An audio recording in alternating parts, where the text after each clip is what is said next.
Dan Quayle and Al Gore traded barbs. Can you really trust Bill Clinton? When the recession came, they were like a deer caught in the headlights, paralyzed into inaction. Perot's running mate, James Stockdale, didn't contribute much. I'm out of ammunition on this. The debates helped push up Perot's poll numbers, though he remained in third place. But the momentum fell flat when Perot claimed Republican dirty tricks had forced him to quit the race in July. I got a report that there was a plan to smear my daughter Carolyn, who was about to get married, on August the 23rd. The Republicans denied the charge and tagged Perot as paranoid. President Bush had failed to pick up any steam from the debates, but in the final days of the campaign, he showed some brief gains in the polls, and he showed some fire, hitting Clinton on the issues of taxes and trust. We simply cannot take a risk on Governor Clinton. He is wrong for America on the issues, and I believe I am better for America on character. I am losing my voice, but tomorrow, if you'll be my voice, I'll be your voice for 4 years. Hoarse and tired, Clinton dashed across 8 states in the final hours of the campaign, a frenetic lead-up to victory. Clinton got 100 more electoral votes than he needed to win the presidency. Surveys of voters leaving the polls showed the #1 issue was indeed the economy. Let's give Governor Clinton a big round of applause. He's won. We will get behind this new president and wish him well. Not only did Americans change presidents, they made big changes in Congress. 4 women were elected to the U.S. Senate, bringing the total number to a record high of 6. A dozen new faces were elected to the Senate and more than 100 to the House. Change and the economy. The issues of the 1992 campaign still resonate as Bill Clinton prepares to take the keys to the White House.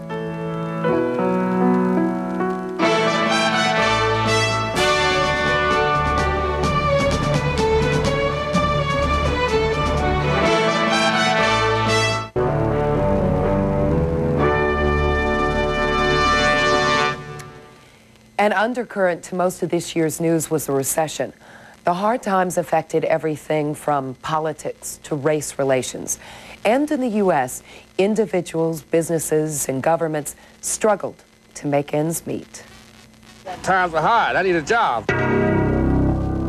Thousands lined up when jobs were to be offered for only a few.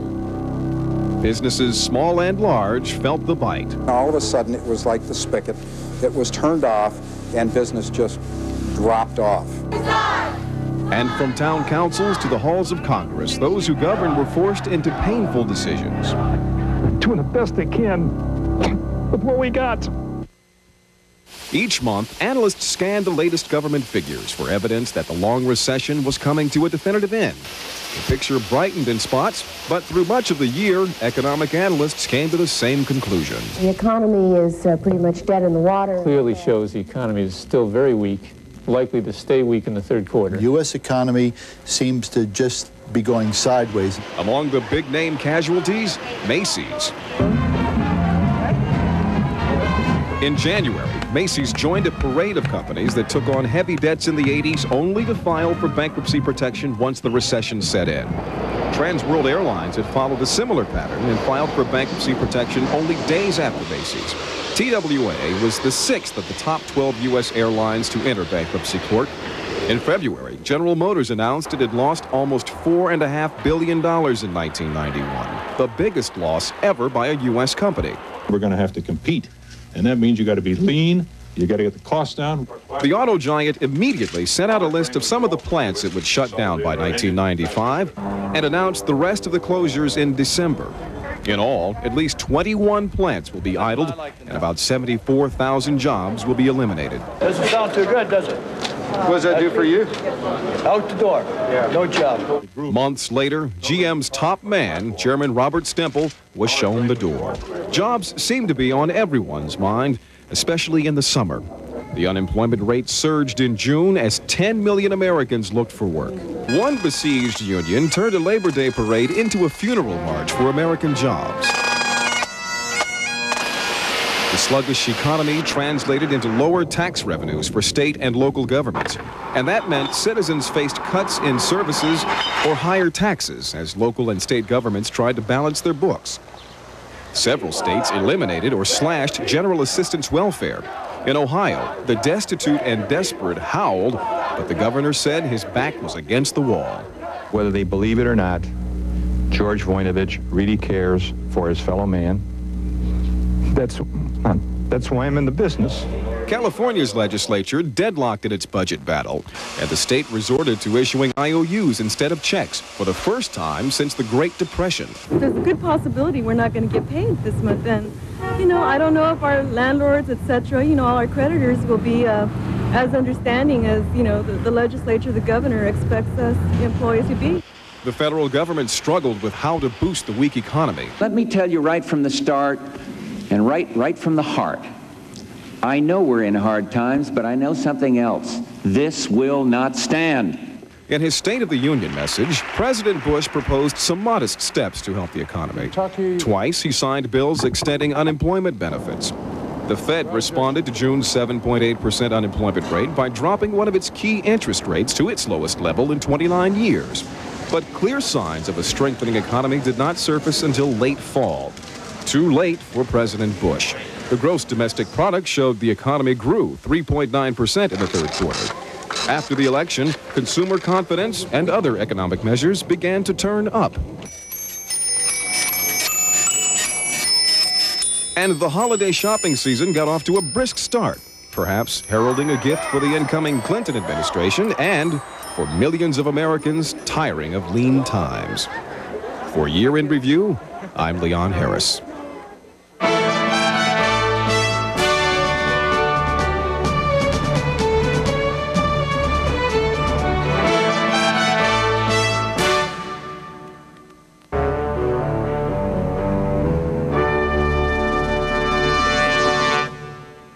Nature reminded many U.S. coastal residents of its unpredictable and merciless fury this year in the form of hurricanes and tornadoes.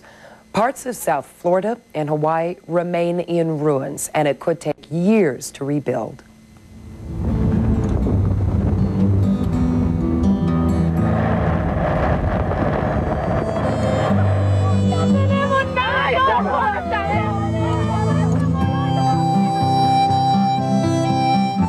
See these pictures on TV,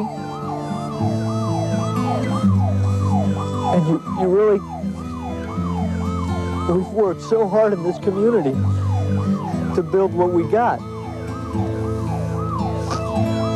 12 years of my life. Not gone, we just got to start over. Never gone, there's always tomorrow.